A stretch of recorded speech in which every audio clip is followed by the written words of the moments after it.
And welcome everybody. I'm Maury Weinstein, president and co-founder of System Source. Today's topic is urgent security lessons from Verizon's analysis of 30,000 security incidents. It's a pretty long presentation today, so we'll move quickly through it, partly because I want to make sure we cover your industry.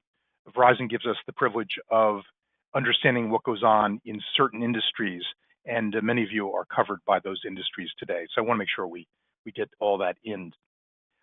It is 42 years under continuous ownership.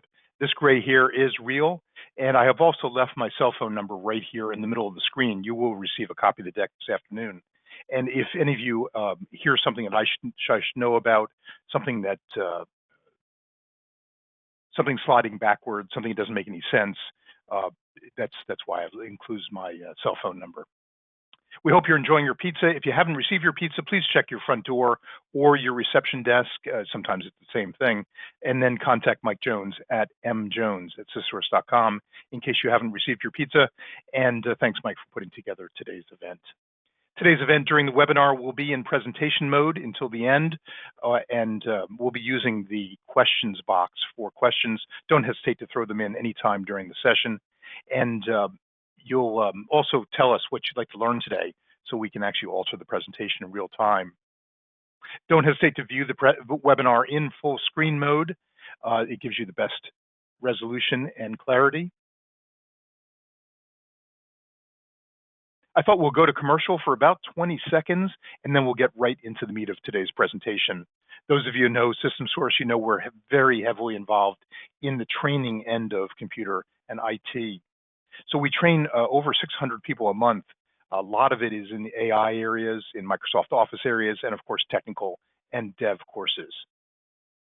All those courses are done virtually today, although we are still renting our classrooms, both in Columbia and Hunt Valley. Presentation systems, we have about a dozen people who are just involved in the presentation systems area. This is where we keep all of our Teams rooms experience, all of our projection, all of our large monitor handling, all of that is in our presentation systems group. Consulting is where we keep our heavy hitters. These folks average 26 years of tenure with us, and they handle all of our cloud migrations. All of our security work is done in that area. Cloud services is code word for our data center. We've been running a data center in our Hunt Valley headquarters since '95, so we took our cloud blinders off many years ago. And today, most of our work, of course, is being done at Azure and AWS. Service and support can be done two different directions. One is reactively, where you call us when it all falls apart. We still do a little bit of that work, but the more fun we have is in the managed services area, which is a proactive stance on maintaining and supporting IT infrastructure. People regularly consult with us to improve their IT maturity and also their audiovisual maturity. If we maintain efficiently enough, there may be enough money left over in the budget to purchase and refresh the environment with new equipment. We do have our configuration facility in Hunt Valley as well as our warehouse. And that's System Source today. On behalf of the 70 of us, we say welcome. And if you haven't been in for a computer museum tour, we have a large computer museum. It may be the largest on the East Coast, maybe number 2 at this point. And don't hesitate to bring your staffs in or family. We do have tours almost around the clock. Our management series event, today's event, Security Lessons, is actually just one little piece of a much larger event series. And hopefully you've listened and seen some other titles that you've enjoyed, or you'll see them on your screen coming up. We do rotate them through the year. Here's another favorite one, learning from our 167,000 completed IT support tickets and 20,000 satisfaction surveys. There's lots we can give back to the IT community after 42 years. Upcoming webinars, these are the ones that are being prepped right now. This week, which is tomorrow, there will be increasing productivity with ChatGPT presented by our Learning Center. And then next month, July 10th, we'll have successfully migrating to Azure by somebody who's done it many times before, many times. The agenda for today's event is in front of you. We'll talk about your security agenda. We'll talk about the patterns. We'll talk about security priorities by industry. We'll talk about figuring out what your organization's security comfort level is, very important. We'll talk about inexpensive security wins and helping top management make security decisions. Those are all on the agenda for today, and I hope you enjoy it. So let's start talking about with your security agenda. Today's agenda is really, today's information is really for those that are seeking research-driven direction to optimize security, who want to maximize security at the lowest cost and prevents one of my pet peeves, which is useless security spending. A lot of that going on. So there are other people who follow only regulatory or other external direction, perhaps from their accountants, perhaps from their home office. They don't need research-driven direction to do that. And of course, today's presentation is sort of not particularly interesting if you're following only number one. And we do have a lot of clients, of course, who do both. So if you're seeking research-driven direction to optimize security, if that's your agenda, we're here to help you, and that's what today's presentation is all about. So let's take a look at the Verizon Data Breach Report. They call it the DBAR Report, Data Breach Investigations Report. It is contributed to by 77 organizations this year. It bounces between 77 and 80, everyone from Akamai to Zscaler. It does list threats, vulnerabilities, and actions, leading to 30,000 security, what they call incidents, of which data breaches is a subset of that of 11,000. That number, that 33% number or so, 11,000 divided by 30,000, is probably a record. I remember when data breaches were only 5% of the overall incidents.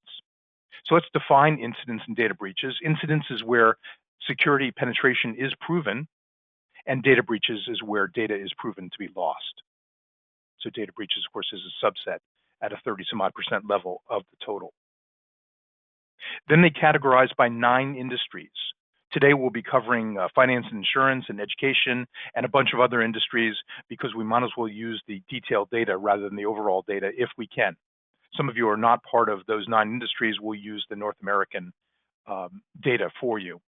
And of course, each company has an NAICS code that tells you which industry you're in. It is in its 17th year, so you can trend the data. And Verizon notes, and then Verizon has various data notes here that are very, very important. One, it's a sample of convenience, which means as organizations drop in and out of the contribution, for example, the Secret Service may be contributing one year and maybe not the next year, you will get some shifts in the data. And we'll talk more about that. So it is a sample of convenience, but we believe that this is the most credible of the zillion security reports that come across your email screen. I must get one a day easily. And we think that this is the one to watch, and therefore we don't look at the other 364 that come across the screen during the year. So I've put some numbers next to ones that I thought may be especially interesting. Number one for today, 68% of breaches involve the human element. And that human element is actually, they've redefined it this year to remove privilege misuse. So what Verizon was trying to figure out is if we could train people and coach them and so on, test them, train them, what part of breaches would be eliminated? And the answer is 68%. They took out privilege misuse because privilege misuse is sometimes criminal. In any case, it's not something you can train people out of. And Verizon wanted to focus on what we can do that involved the human element that we could reduce, and it is the number one share of breaches. Number two in this report that I've highlighted is what percentage of breaches involves errors. 28% is the answer, and rising quickly. We'll talk more about that in a moment. Number three is percentage of breaches that involve a third party, including software vulnerabilities, meaning if we didn't have bad vendors, what percentage of them would disappear? And the answer is it's 15%. This is the first time they've tracked this number this year. So we'll take a little more look at this one. But if you add what your third-party software vendors generally are doing to you, it could be hardware also, including software vulnerabilities, the answer is it adds to 15%. So while it's not number one, I want you to be aware of it partly because we need to choose better vendors. And we need to watch our vendors more closely. So I've labeled that number three in terms of interesting information for this year. Number four is coming up on the next slide, which is in front of you, that says, how fast is the world patching? And if it makes some of you a little uneasy, because it probably should, because look at the data. At 30 days, 85% of the vulnerabilities are still around. At 55 days, half of them are still around. Now you'd say, well, whatever. There's enterprise software to be thought about. We've got to test. We've got to model. We've got to roll out slowly. We're behind. Whatever the story is. But here's what really is important. These are the CISA KEV. The KEV is known exploited vulnerabilities. CISA is the piece of the government that, the nonprofit or piece of the government that rates these things. So KEVs are the worst ones. Those are the ones that have been known exploited vulnerabilities. These up top are the non-known exploited. Of course, these can become these very easily if an exploit is detected. So this is time from publication of the vulnerability to the first hacker scan. And the answer is the important ones, the known exploited vulnerabilities, you have 5 days until the first scan. The non-known non-exploited vulnerabilities, the first scan is seen at about 70 days. Now that 5 days figure is whatever it is, but look, if we're not patching half of them until 55 days, and the KEVs are first scanned at 5 days, you've got an incredible mismatch that leaves a lot of room for the hackers. And today's presentation is really all around leaving less room or no room for the hackers. Now, by the way, this graph right in front of you is just using the known exploited vulnerabilities, the KEVs. So these are just the serious ones in front of you. So we're not patching, the industry is patching only 50% at 55 days, but the first scan is at 5 days from the hackers. That's the mismatch that I'm going to ask you to think about in your own patching habits. We spend a lot of time here patching and understanding the patch routines of our clients in our managed services area. Ransomware is down this year. You may see that as good news, except for one thing: extortion is up. And whether your data is encrypted or not is important, but the data being lost is important also. It turns out when you add these two lines together, that's the blue line and the green line, you get the orange line, which means together they're up for the year. And you can see what the trends are over time. Let's get back to the supply chain interconnection. Remember the 15% number? That's right here someplace, right here. So you can see incredible, at least percentage increase over the years, up to a 15% number. Now, there's a lot that goes on underneath this number. Some of the stuff you'll remember, including the fabled heating and ventilation air conditioning company entry point in the Target breach, including the Move It cases. So there's been a lot of things in the press that the SolarWinds is all in here, where they've had various supply chain breaches, where a bad upgrade was delivered to your site or various other situations. So that the number is rising pretty quickly, at least on a percentage basis, still only at a 15% number, but human element is tough to influence at a 68%, although it's worth trying. Much of what we're going to talk about today is the prioritization of security. Which elements should I treat first? I think it's worth its weight in gold. You don't have to agree as to which elements are worth treating first, what's worth paying for first, where should our efforts be in priority order. And that's really the theme of today's presentation. Now, I'm going to show you a lot of challenges, but I'm also going to show you some solutions. In fact, we actually created this spreadsheet, which I'd be happy to leave with you. It'll be in the deck later on. I can give you the Excel format if you note it on your evaluation. But this is a spreadsheet we give our managed service clients so they can rate their partners, including us, and making sure that their partners are observing proper security hygiene by asking some detailed questions. Thought 5 for today. One of the things I promised you in today's invitation and today's agenda is understanding what the role of AI is relative to security. Turns out that looking back a year, remember that Verizon's data is looking through approximately October of 2023, the mentions of AI terms alongside traditional security terms like phishing, like malware, like vulnerability, like ransomware was very low when you Google both of them together, the number of hits. Now, there's lots of hits on the AI terms, including some pretty bad areas of the world. But when you combine AI terms with phishing malware and so on, that actually is a fairly small number of hits. Now, Verizon says, well, maybe that's because hackers don't need AI. They're doing pretty well themselves in getting money out of our organizations and having security breaches, loss of data, and so on. This is an interesting slide, I think, perhaps to relate to management or to think about as you're going to sleep at night, hopefully sleeping well. Who are we fighting against? And the answer is, on a 60-some-odd% basis, it's organized crime. Now, organized crime doesn't mean the mafia. It means a criminal with a plan. That's what organized crime means in Verizon language, which means simply our plan has to be better than their plan. And if our plan is better than their plan, they'll move on to the next guy whose plan is weak. Now, end users does come up at a 25% level also, but the organized crime is the dominant one. It's the criminal with a plan. Our plan just has to be better than theirs. So let's take a look at the categories. I promised you 3 patterns covering 90% of incidents. In some industries, it will actually be higher than 90%. In priority order, so you know what to work on and spend time on and spend money on, and to budget for. So the first category we're going to talk about, and there's only about 4 categories that we're talking about today, is system intrusion. This is where the complex attacks take place.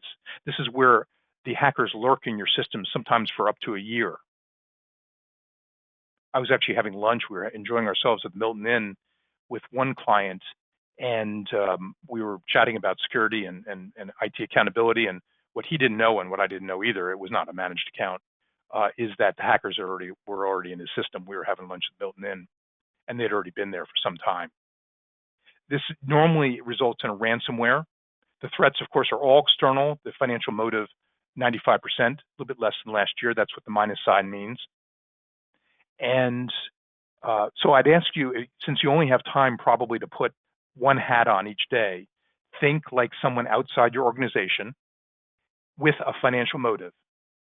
Once you put that hat on, the budgeting and the resource allocation should be much clearer, because these threats for system intrusion, if this is the number one in your sector, which we'll find out in just about 10 minutes, this is about a third of the breaches right here, system intrusion.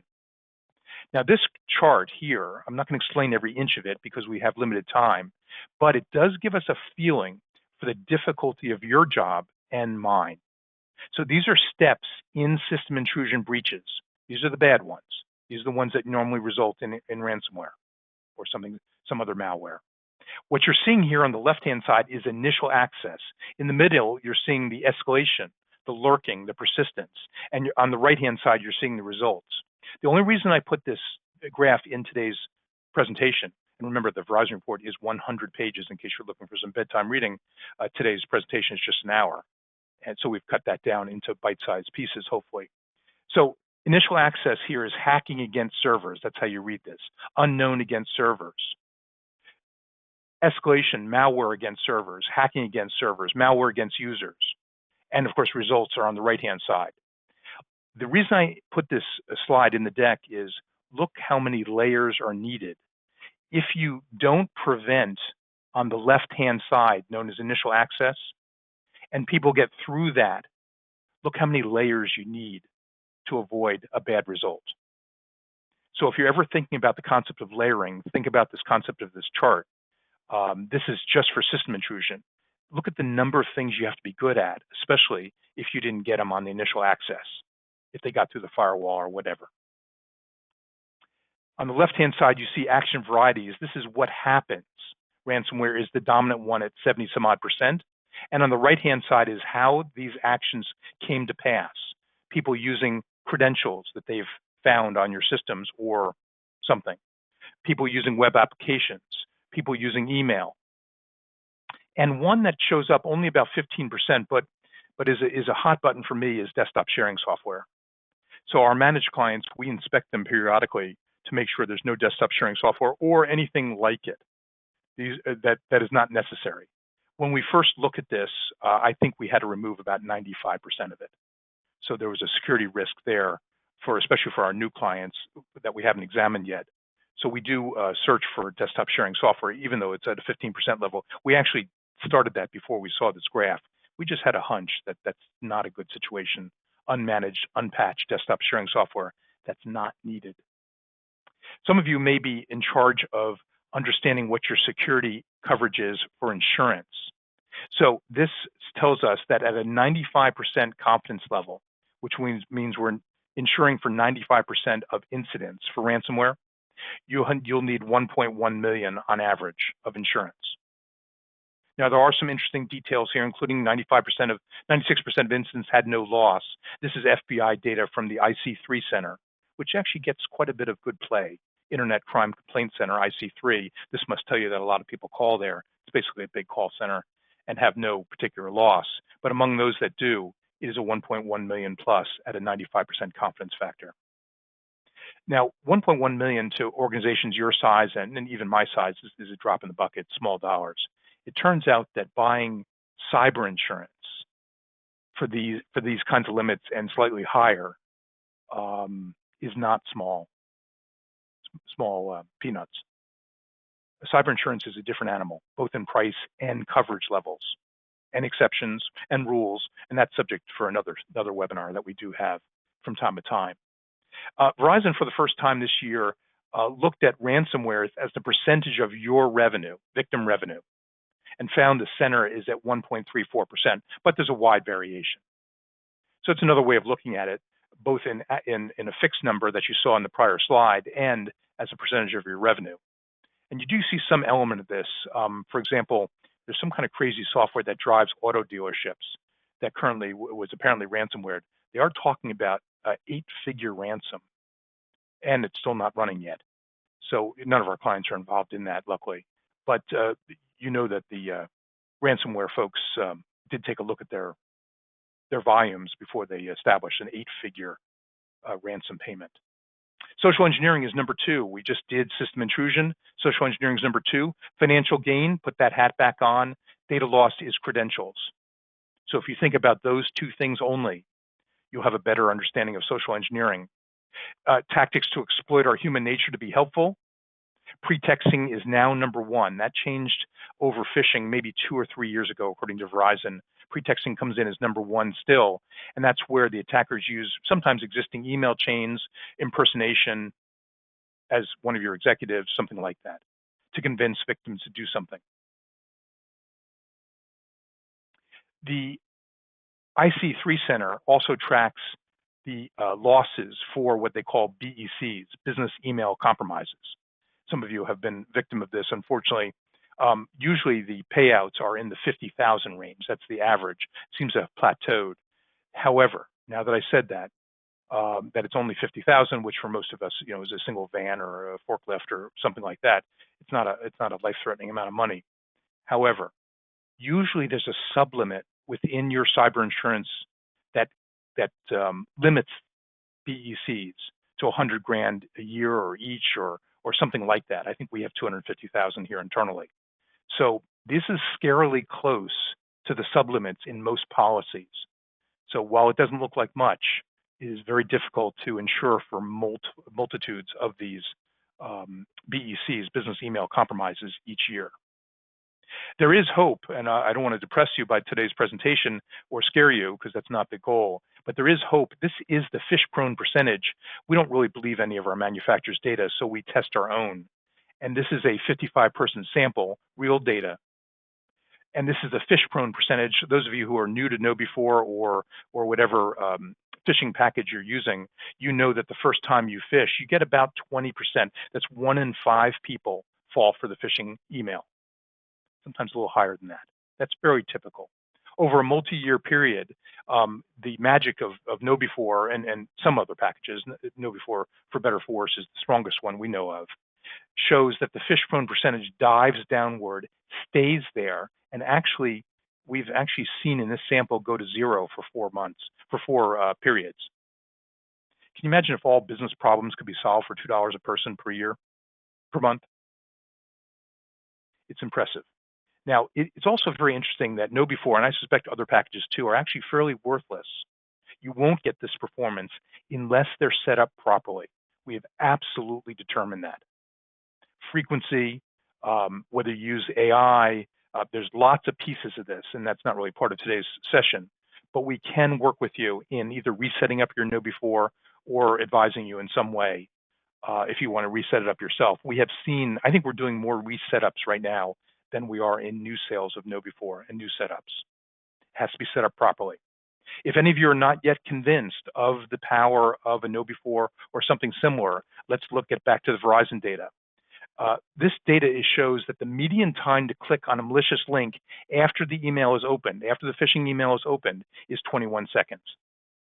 And then it takes only another 28 seconds to enter data fraudulently. And Verizon says that's a frightening finding, which I certainly would agree to. The median time for users to fall for phishing emails is less than 60 seconds. What this tells me, now remember, we're expert trainers here. We've been training since 1983 in our classrooms. What this tells me is that you've got to train your folks to help them make the right decision in less than 60 seconds repeatedly every time to protect your organization means I've got to train them into some good habits.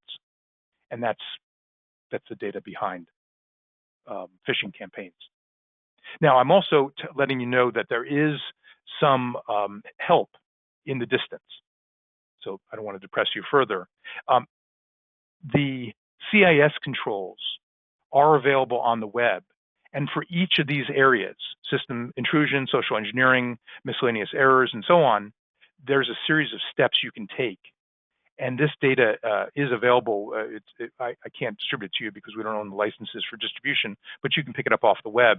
So for example, here's number 6, access control management. So these are the areas, the attributes that Verizon says you need to seek out and perfect in order to protect you in the social engineering sense. Now, here's CIS Control 6, and here's the actual control right here. The actual detail and the steps are right in front of you. So it's not easy. It's not easy to create time for it, budget. You may need expertise of some of our folks, but the path is out there. It's not rocket science. Number 3, basic web application attacks. Verizon calls it BWAA. This is where there's a small number of steps. Remember, system intrusion was when there are many steps and usually persistence involved in time. This is when there's a small number of steps directly targeting generally web applications. Still nearly 100% external. Motives are very high financial. Still credentials are being compromised. But in this case, the stolen credentials are not from social attacks, but something the hackers bought or guessed at or brute forced or reused against from previous breaches. Reminder that 65% of credentials that are sampled, that they sampled, generally from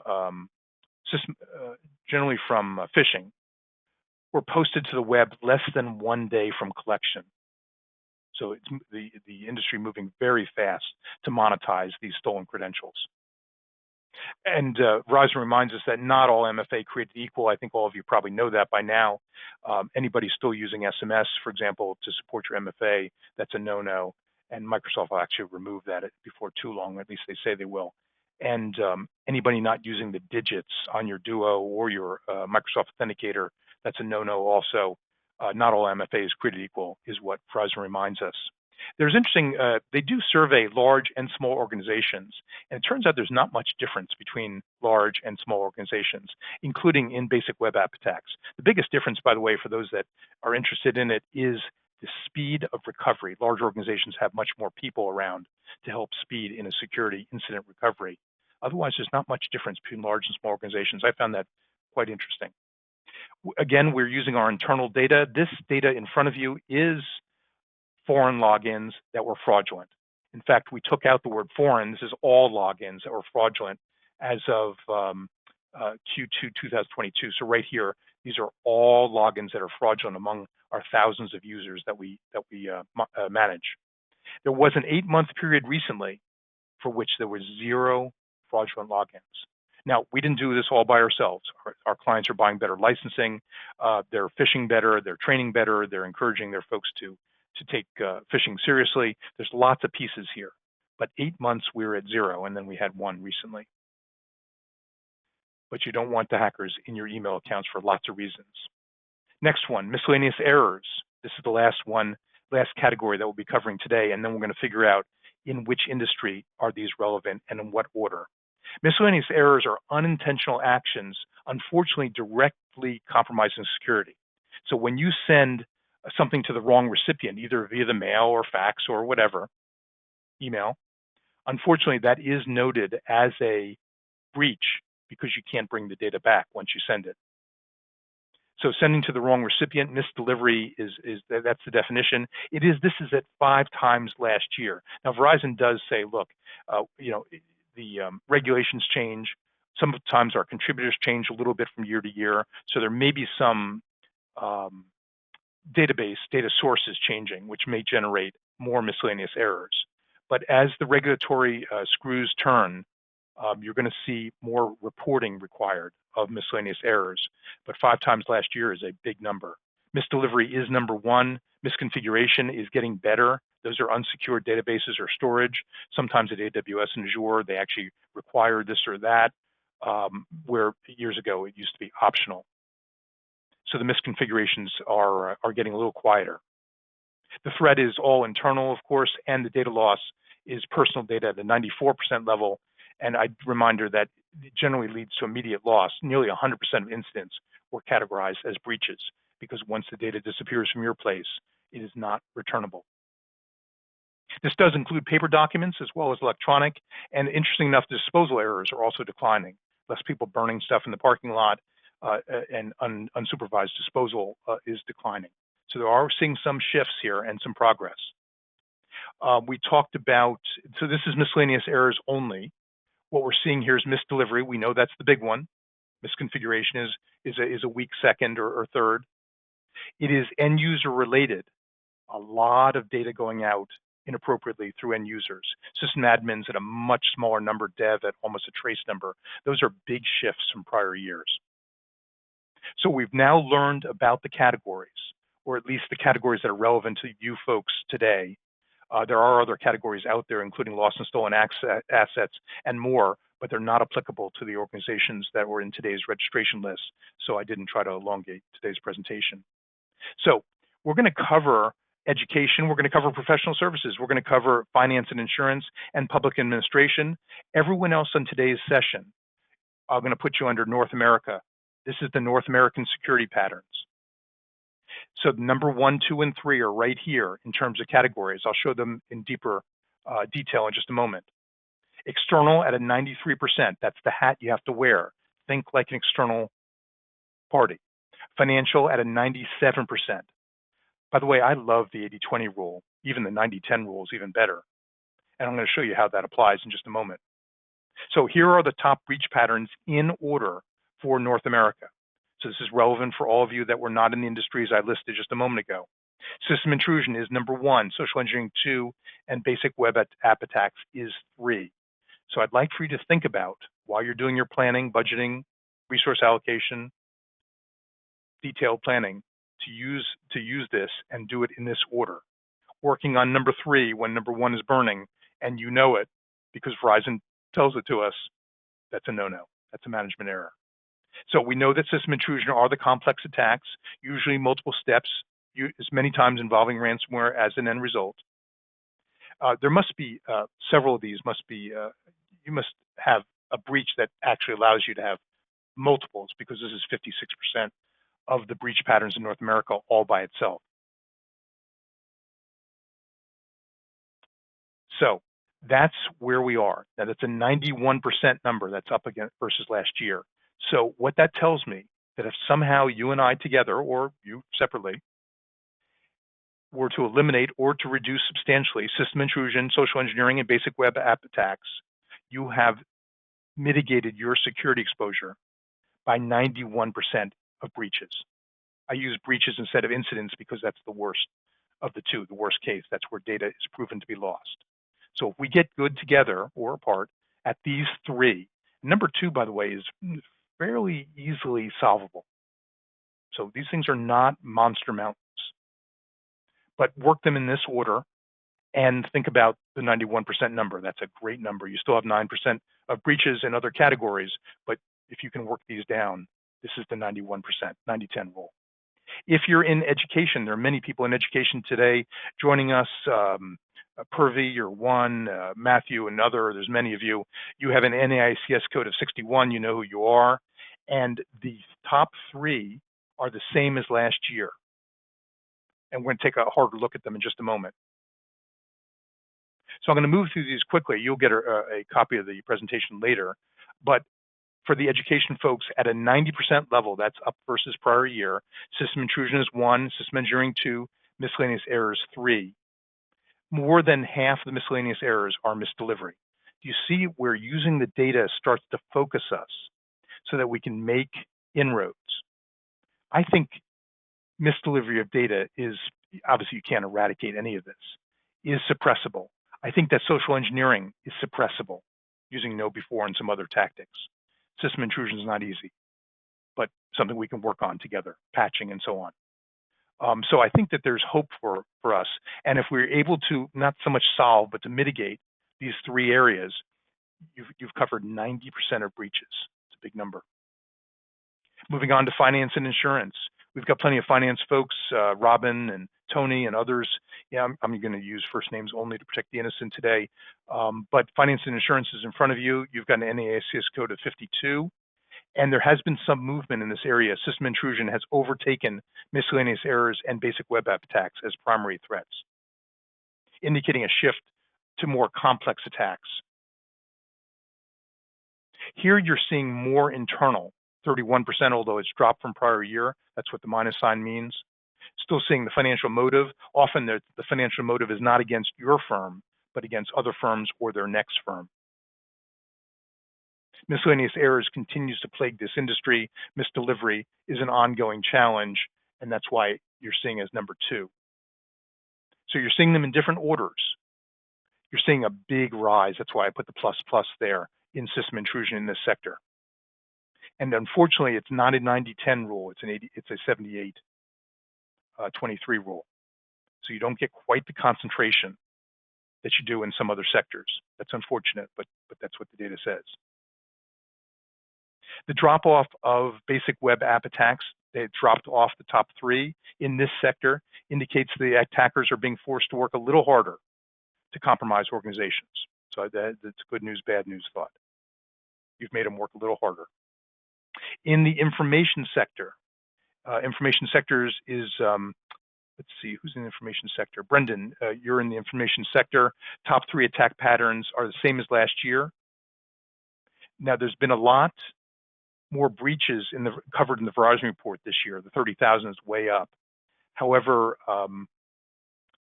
well, let's just say that these are 1,300 incidents, 602, about half of them were involved in confirmed data disclosure. So there's a lot more breaches as a percentage of the incidents in this sector. System intrusion is number 1, about 1/3 of the breaches. Basic web app attacks 2, social engineering 3, in ranked in order. You're roughly at the 80-20 rule.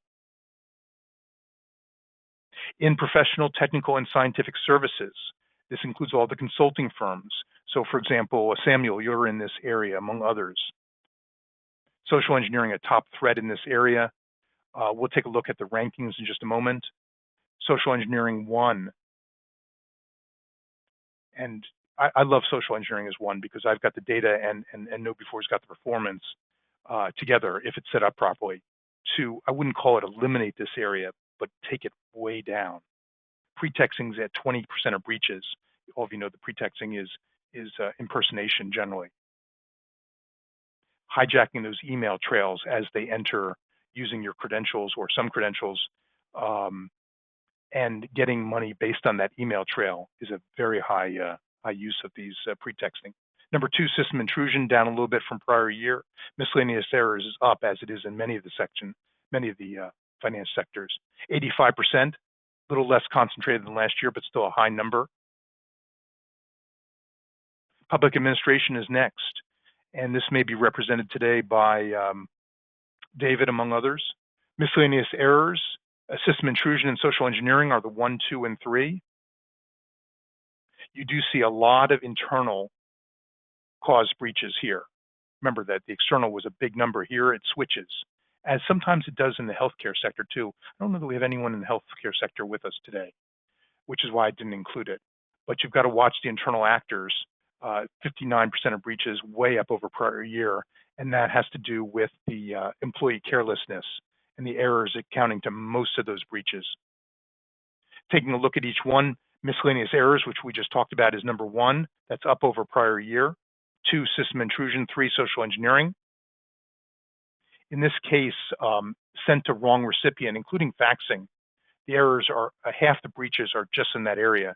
So those of you who have not paid attention to DLP, data loss prevention, data loss protection, whatever you want to call it, and I'm not sure that all of our clients have done that. It is a rather difficult area of the software, but now is the time to pay attention to that area.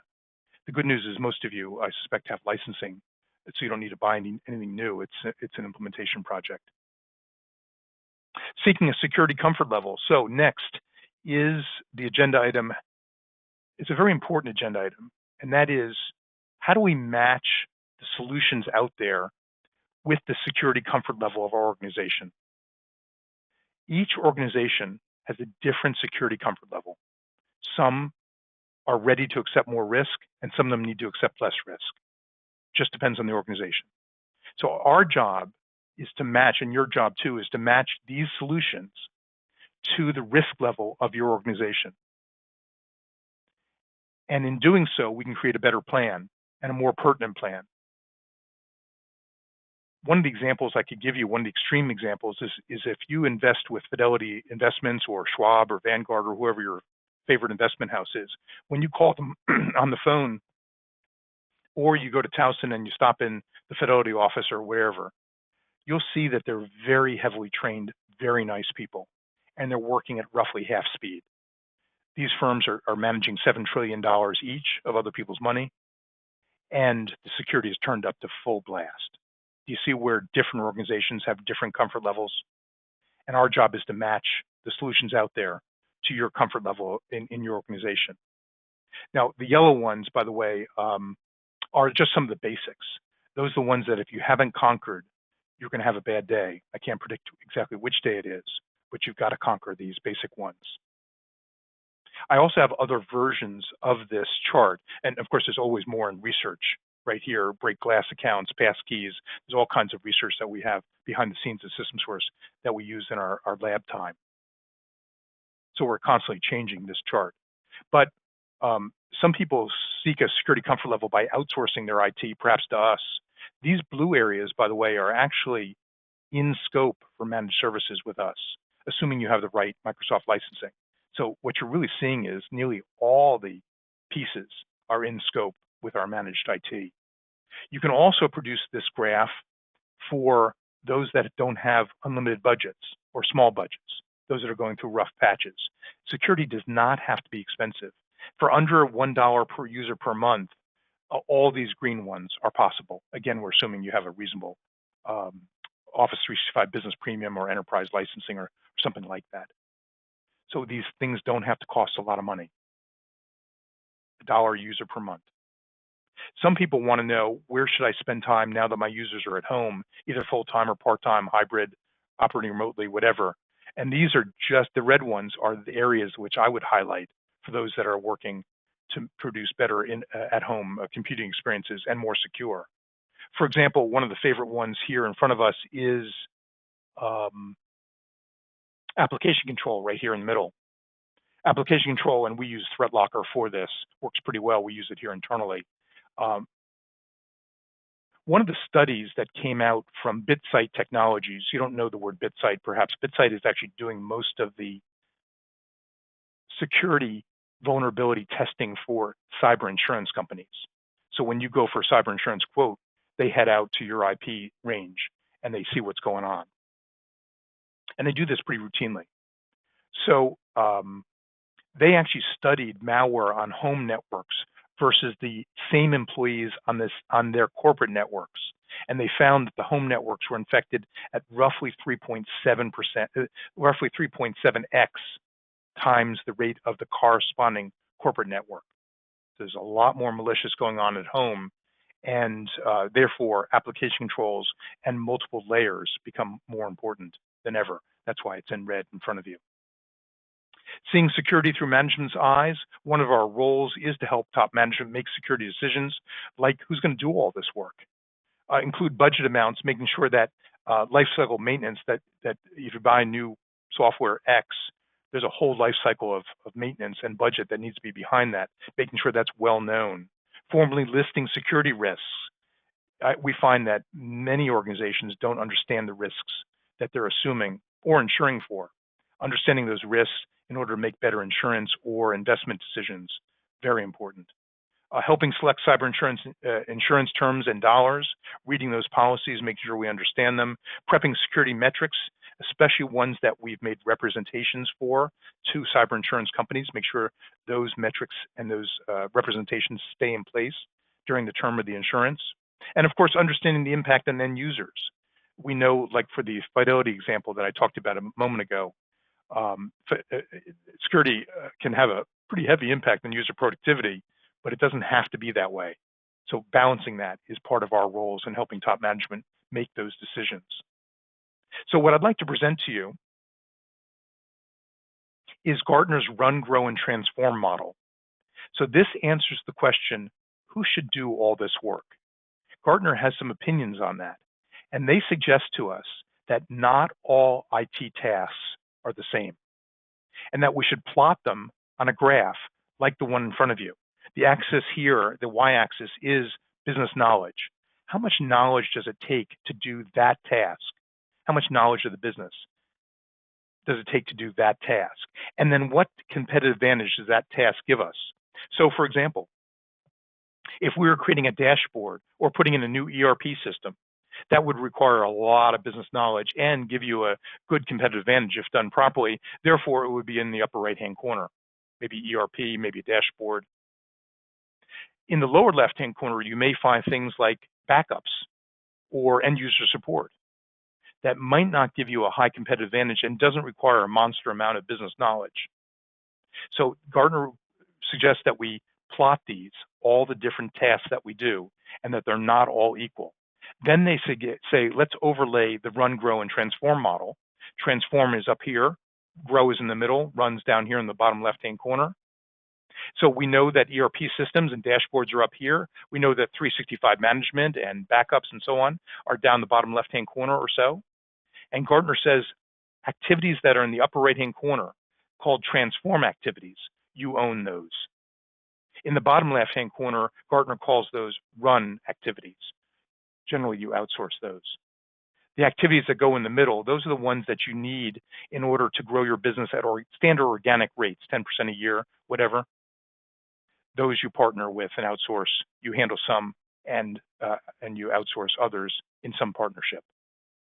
So that's what Gartner suggests, is don't see all IT activities as being the same. They're in different sectors. Lots of other really interesting pieces of this that we probably don't have time for today, but it is an interesting chart. We talked about making sure that we stay in compliance with whatever representations we made to the cyber insurance company. That's becoming more important every day. And for various other reasons, we've developed a quick glance dashboard. Now, this is about 66 lines long. You're just seeing a little cut of it here. And you can see how important 2FA is, 4 or 5 lines all by itself. So we deliver to our managed clients a dashboard with colors. And we've actually added another column just in the last couple of weeks that suggests the importance based on the Verizon report that you just heard. Which ones of these are more important than others? So our customers can actually see progress as we go from red to yellow to green. There's actually a board version available too. I've actually presented this at board level before so that the board understands just a few pieces of this, not the whole thing, what the status of security is in the organization. We actually have another quick glance too that's for infrastructure. This one's for security. The infrastructure one's about 30 or 40 lines long. This one's about 66. So in summary from today's presentation, use a disciplined process because all you have to do is to have a better plan than the organized crime person that is attacking you or trying to. Think like a hacker and a business person. Not easy to have both hats on, but very important to do so. Seeking a security comfort level for the organization, trying to figure out where the comfort level is, where the dial should be set. List risks for top management. Often I find they don't understand what risks are being assumed, insured, or mitigated. It's got to go in one of three categories, these risks. You've got to mitigate them. You've got to make sure the organization is knowledgeable and about assuming that risk, or you insure for it. Everything has to be in one of three buckets. And reach out to us or somebody if your people, process, and tools aren't sufficient.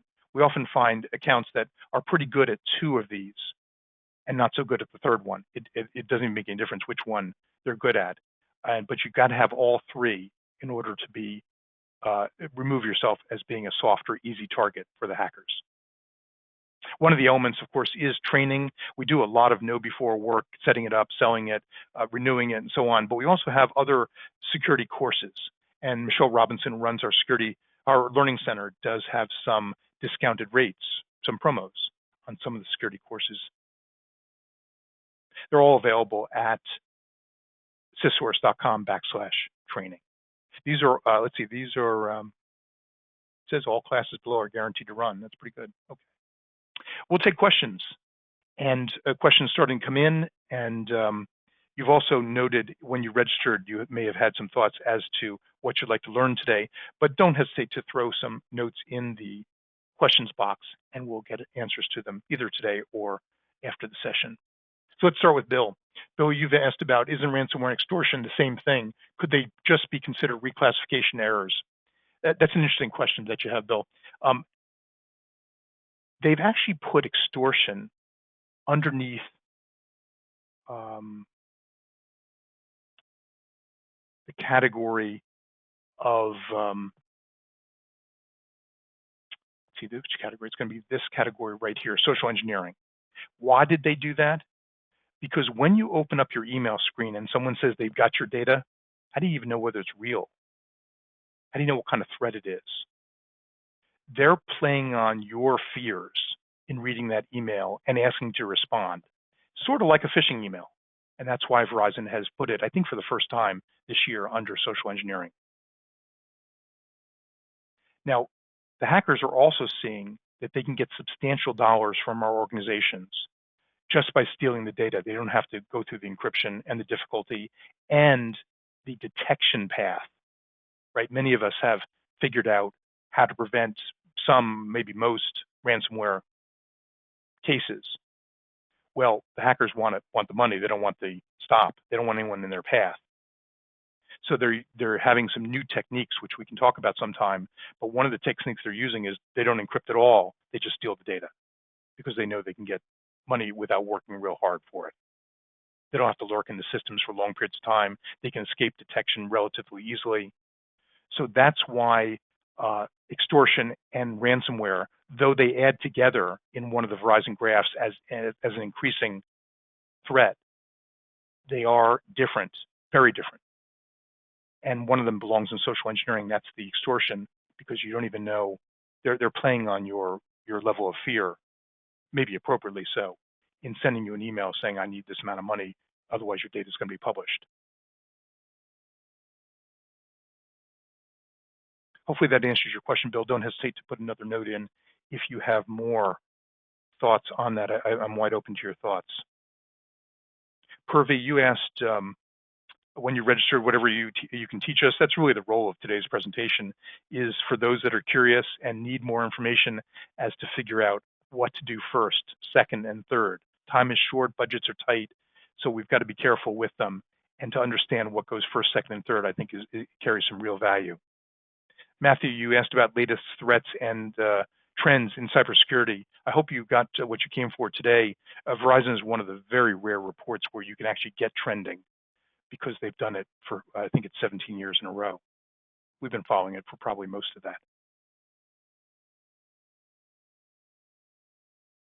Bill, you also asked when you registered about curious to see the lessons Verizon's learned. I hope you got a picture of that today. Don't hesitate to put more questions in. David, you're in the financial area, always interested in security, especially with products we use. You're welcome to let me know what products you use so I can comment more intelligently on that. But but you're asking the right questions. Samuel, you asked about industry standards for user security and where it's headed. So you saw it's a big question. It's a wide question, and don't hesitate to narrow it in the question box. But you do see the power of social engineering and how it's probably 1, 2, or 3 in most of the sectors that you saw today. So that the role for phishing campaigns, the role for making sure people are being trained out of clicking are all very important. So the social engineering aspect is absolutely part of that in terms of user security. Plenty of other aspects there too, including access control and plenty of other thoughts behind what you're saying.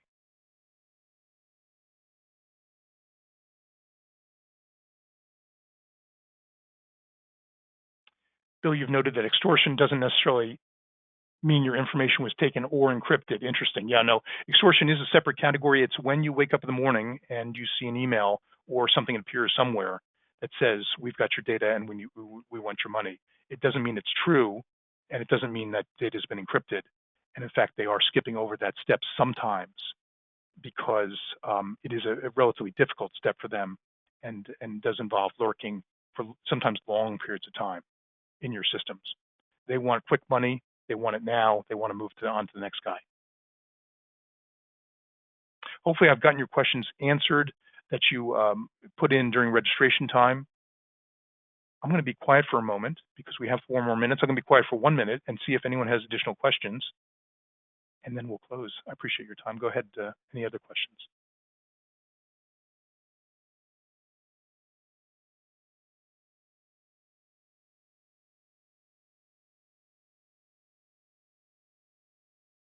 Barring no more new questions, I want to thank you for joining us.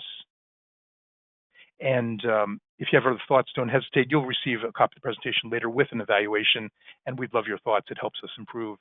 And I hope you have a great day. Thanks.